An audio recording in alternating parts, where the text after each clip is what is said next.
I'm here with Cleveland Browns coach Kevin Stefanski. Coach of the year, by the way. Unbelievable year. 4 different quarterbacks make the playoffs. Great year.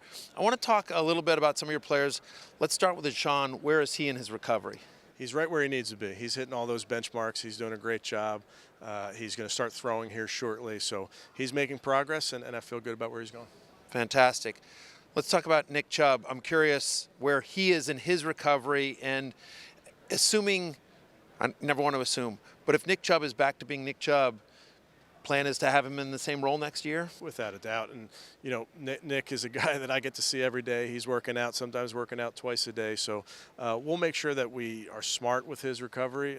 That's something that, you know, you got to be really smart with how you push it, what he does, but because you're going to have to slow Nick down just based on how he works. But, yeah, I mean, we feel strong about Nick.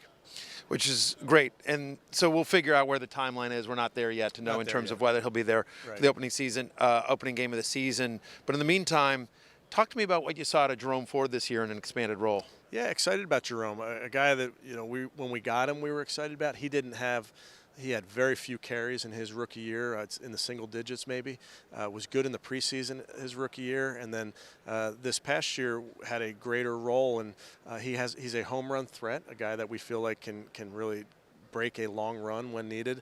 And then he was really helpful for us on third down. That was something that he did not have experience with prior, but worked very, very hard to understand protections. And we put him in there, and he stood up really well, made plays out of the backfield as a third down running back. So I thought it was a really good first, even though it was sophomore season, but a really good first showing for Jerome Ford. I think obviously we'll see what happens with Nick, but the expectation is probably, if nothing else, Jerome's your third down guy next year and maybe an expanded role depending on Nick's availability. Of course, and that's all of that is so much. We have to see how it all plays out, but I'm excited about Jerome based on this season because, again, it was really his first exposure, and I thought he did some nice things, and he's a young player that can get better. I feel like for a while there, you guys have been looking for a number 2 wide receiver to complement Amari and who could sort of emerge.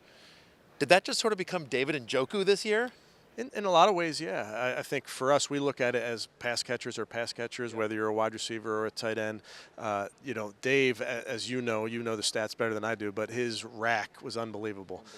So we felt like any play that ended with the ball in 85's hands was a good play. So it's a good problem to have when you have Amari and you have Dave and you have Elijah Moore and you have guys that you're excited about. So it's our job to design an offense where the ball is really going based on the defense and how it dictates it. But ultimately, Dave's ability to make plays with the ball in his hands was pretty special. Yeah, you know, one of the things we always look at is the fact is that he doesn't come out, unlike a lot of tight ends, he doesn't come off the field because he's such a good blocker. Right. So he's always somebody that you have to account for if you're a defensive coordinator. That's exactly right, and there's not many guys like him nowadays, as you know, Matthew. Like it's not like there's 10 tight ends that can both block and run passes. It's a short list. Yeah, no question. You mentioned Elijah Moore there. You know, seemed to sort of lose his way for whatever reason with the Jets. Revitalized in your offense in Cleveland. Talk to me a little bit about what you saw out of Elijah this year and his expected role next year. Yeah, I mean, he had a career year with us in terms of, catches, and as a guy that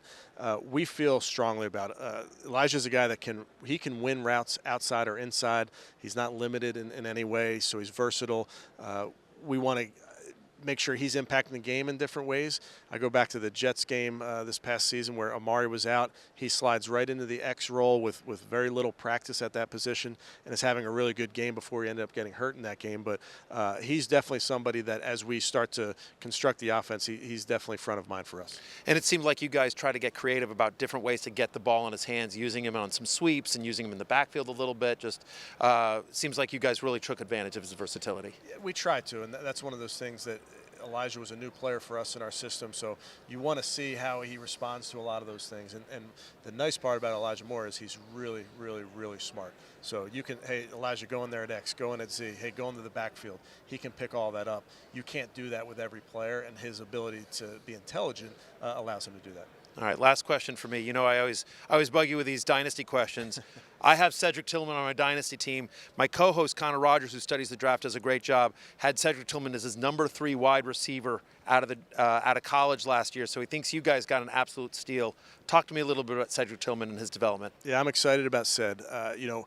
He maybe didn't have as big an impact early for us, which is hard. He was a young player, still learning the ropes, played in a really productive system, but we were asking him to do different things now at this professional level. So maybe took longer than he wanted, but knew that there's always a learning curve with rookies and getting ready to play. But I was very impressed by Ced this season, especially as his rack, his ability with the ball in his hand. You know how physical he is. You know that he's going to be a guy that is a 50-50 ball guy. But when he had the ball in his hands over the middle, whether it was a shallow or a slant, those type of things, he made plays. He made plays as a ball carrier once the ball was in his hands. So I'm excited about Ced.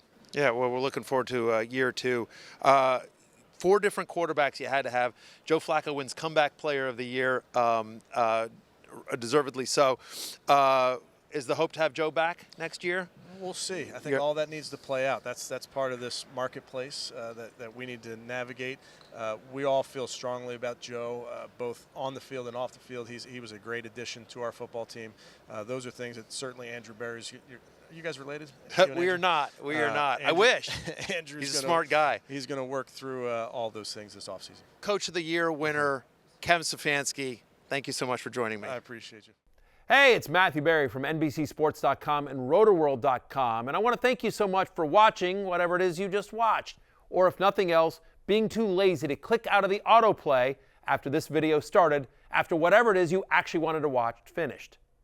But now that you're here, I'd like to take a moment here to ask you respectfully now, okay? I'm asking you respectfully to subscribe to the NFL on NBC YouTube channel. You'll get the latest RotoWorld fantasy news headlines, all sorts of great shows, including my own Fantasy Football Happy Hour. So go subscribe now. Again, I'm asking respectfully.